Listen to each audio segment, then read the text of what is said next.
Bonjour à tous. Petite vidéo au KLM, alors je suis désolé, il y aura un peu d'écho dans cette vidéo parce qu'il n'y a plus rien autour de moi.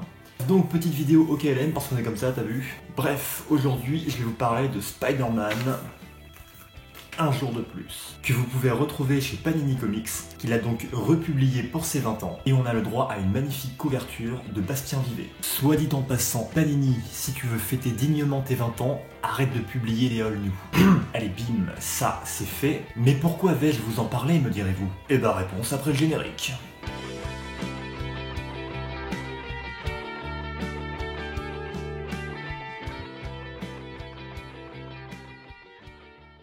Donc, pourquoi ai-je choisi de faire une rubrique sur ce petit bout de comics tout mignon? Eh ben parce qu'il est magnifique, putain. 2 petites secondes de synopsis. Au fait, je vais pas mal spoiler dans cette vidéo. Donc si t'as envie de partir, vas-y, tu peux y aller. Dans l'event Civil War, Peter Parker, sous l'influence de Tony Stark le méchant, dévoile au monde son identité.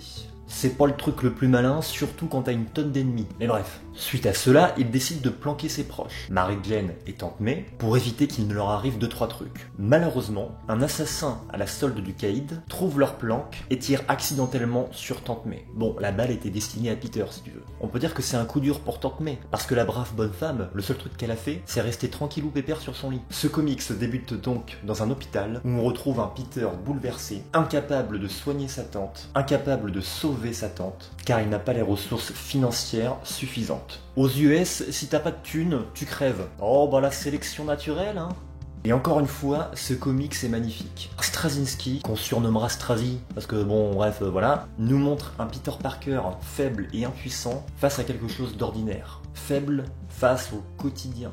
Je m'explique. Peter va voir tout le monde. Le Docteur Strange, Mister Fantastic, même Fatalis. C'est pour te dire à quel point il est désespéré le bonhomme. Et tout le monde lui dit « Non Peter, c'est terminé, même si on avait tout l'argent du monde, c'est une vieille femme, elle ne survivra donc pas à ses blessures. » Et la force du récit est là. Strazy nous défonce un super-héros avec un problème ordinaire et quotidien aux USA, à savoir le meurtre par balle. Bon, je vais pas te sortir les chiffres, hein. Si tu veux, là-bas, les guns, c'est un peu leur spécialité. Donc, voilà. On peut pas comprendre, on n'y est pas, on n'est pas de là-bas, mais voilà, ils aiment bien ça, si tu veux, c'est comme ça.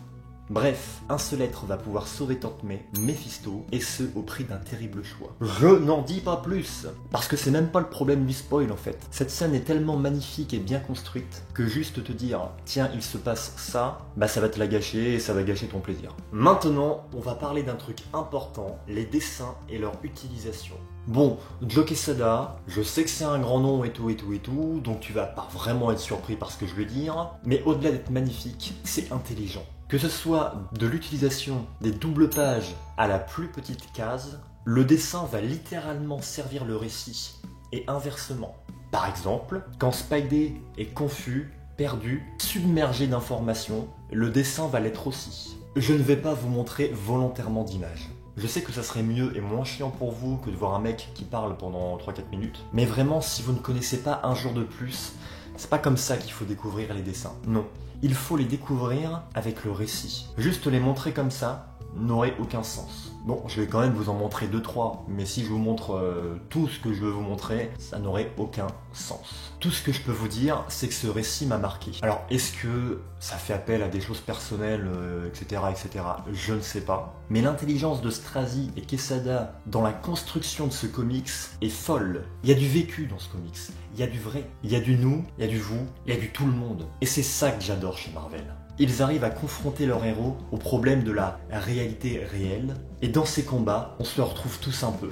C'est la fin de cette petite vidéo au KLM. J'avais envie de vous parler d'un jour de plus sans vraiment trop rentrer dans les détails. Je vous conseille énormément de le lire. Comme d'habitude, tu fais comme tu veux. C'est vrai que concernant les abonnements, les j'aime et tout, je dis jamais rien. Pour une raison très simple, c'est que je pense quand même que maintenant vous connaissez les codes de YouTube. Donc vous faites ce que vous voulez. Donc voilà. Je vous fais des bisous et à la prochaine. Bisous!